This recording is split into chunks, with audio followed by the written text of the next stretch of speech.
ඒ වගේම මේකේ ජාවාරම්කාරයෝ අර පෙර විදියටම ක්‍රියාත්මක වෙන බව ආරංචි වෙනවා. ඒගොල්ලෝ බූලි වලට තෙල් අරන් ගිහිල්ලා වැඩිමුලට නිකුත් කරන්න කටයුතු කරනවා. දැන් සියලුම පොලිස් ස්ථාන වලට කියලා තියෙන එක වහම නවත්තන්න කියලා පොලිසියකට මැදිහත් වෙනවා.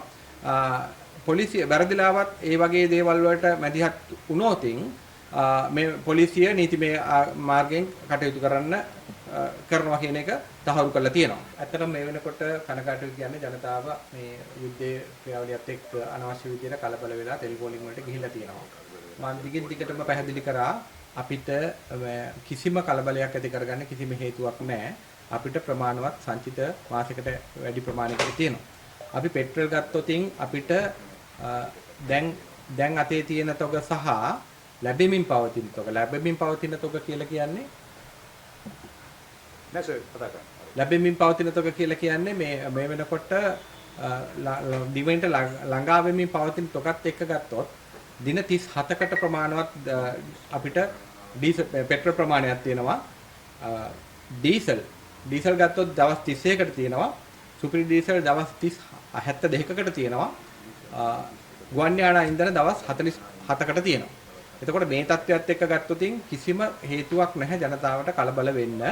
ඊළඟ එක තමයි මේ වෙනකොට අපිට ළඟා වෙමින් පවතින තොග නෙමෙයි මේ මාසේ අවසාන වෙනකන් අපි ඇනවුම් කරපු තෙල් අපිට තහවුරු කරපු තෙල් ගත්තොතින් එකක්වත් මැද පෙරදිග හරහා එන්නේ නැහැ.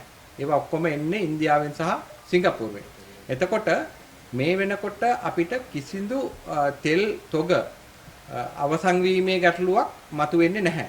ඊළඟ ගැටලුව තමයි ජනතාව අනවශ්‍ය විදිහට කලබල වෙන එකේ කිසිම තේරුමක් නැහැ. ඊළඟ ගැටලුව තමයි දැන් ජනතාව කලබල වීමත් එක්ක තෙල් පෝලිං වල අද දවසේ තෙල් නිකුත් කිරීම.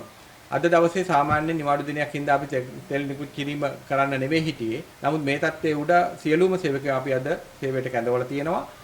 තෙල් පිරුම් සඳහා අද දවසේ තෙල් ඉෂුව කරනවා. ඒ වගේම අපි පෙරදි සැලසුම් කරලා තිබුණා මේ හෙට පොය දිනයක් වුණා. ඒ පොය දිනේත් අපේ තෙල් නිකුත් කිරීම වෙනවා. එතකොට ජනතාව නිකන් බොරුවට පෝලිං වලට ගිහිල්ලා මේ කරන කලබගෑනියෙන් කිසිදු ඵලයක් නැහැ කියන එක තමයි කියන්න තියෙන්නේ. ඒ වගේම මේකේ ජාවාරම්කාරයෝ අර පෙර විදියටම ක්‍රියාත්මක වෙන බව ආරංචි වෙනවා. ඒගොල්ලෝ බූලි වලට තෙල් අරන් ගිහිල්ලා වැඩිමුලට නිකුත් කරන්න කටයුතු කරනවා. දැන් සියලුම පොලිස් ස්ථාන වලට කියලා තියෙන එක වහම නවත්තන්න කියලා පොලිසියකට මැදිහත් වෙනවා.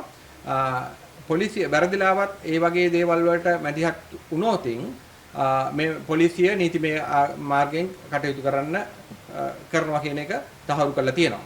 ඒ හින්දා ජනතාවට කියන්නේ මේ වගේ දේවල් වලට ගිහිල්ලා නිකන් අමාරු වැටෙන්න එපා. බොහෝ විට හිරේ විලංගුවෙන් ලගින්න වේවි. ඒ වගේම ජනතාවට කියනවා ඒ වගේ දෙයක් කරනවා නම් කවුරු හරි බූලි වලට තෙල් ඒක රාශී කරන්න මැදිහත් වෙනවා නම් ඔබේ අයිතිය වෙනුවෙන් පෙනී හිටින්න. ඒ සඳහා ඍජුව මැදිහත් වෙන්න. එහෙම කෙනෙක් ඉන්නවා නම් අල්ලලා පොලිසියට බාර දෙන්න කිසි ගැටලුවක් නැහැ. ඒ හින්දා එහෙම කරලා අනවශ්‍ය දේවල් කරනවා නම් ඒ සඳහා පුරවැසියෙක් හැටියට මැදිහත් වෙන්න කියන එකත් ඉල්ලීමක් කරනවා. දැන් අපි දැක්ක දෙයක් තමයි සභාපතිතුමා උදෑසන සිටම මේ ඉන්ධන පෝලිං වැඩි වීමත් සමග ත්‍රිවිල් වල වාහන වල ඇතුළත බූලි හංගගෙන ඇවිල්ලා ඒවා පාවිච්චි කරනවා. එතකොට මේවා ඉන්ධන හල් හිමියන් නෙමෙයිද මේකේ වගකීම ගන්න ඕනේ? දැන් අපි සියලුම අපේ ප්‍රාදේශීය කළමනාකරුවන්ට ප්‍රාදේශීය පරීක්ෂකයන්ට කියලා තියෙන්නේ ඒ වගේ දේවල් කරනවා නම් ඉන්ධන හල් හිමියන්ට සම්බන්ධයෙන් ලයිසන් කැන්සල් කරනවා කිසි ගැටලුවක් නැහැ. ඊට වැඩිය ආමියකෙන් බුද්ධ්‍යංශයෙන් යොදවලා තියෙනවා. ඒ වගේ දෙයක් වුණොතින් බුද්ධ්‍යංශයකට ක්‍රියාත්මක වේවි. පොලිසිය බාර ඇමතුමත් කතා කරා. ඒ වගේ දේවල් ඉන්නවා කිසි ගැටලුවක් නැහැ. ජනතාවට කියනවා ඒ වගේ දෙයක් කරනවා නම් ජනතාව මැදිහත් වෙලා පොලිසියට බාර දෙන්න ඉතිරි නීතිමය ක්‍රියාමාර්ග ගනි.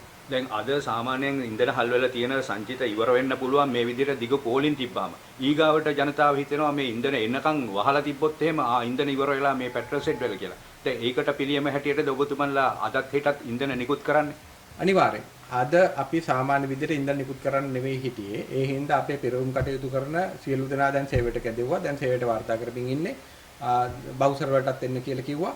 ඒගොල්ලොටත් කිව්වා විශේෂයෙන් කතා කරලා ගන්න කියලා. දැන් ඒ කටයුතු ආරම්භ වෙනවා.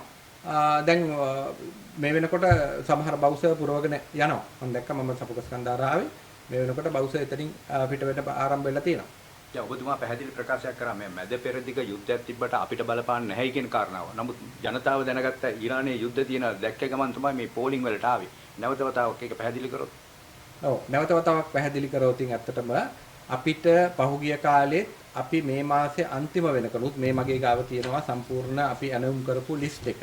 මේ එක නැවක්වත් පෙට්‍රල් ඩීසල් පිරිපහදු කරපු ඉන්ධන හැටියට එන එක නැවක්වත් මැද පෙරදිග කලාපෙන් පැමිණෙන්නේ නැහැ. එතකොට ඒවා අපිට නොලැබෙයි ඉන්න කිසිම හේතුවක් නැහැ.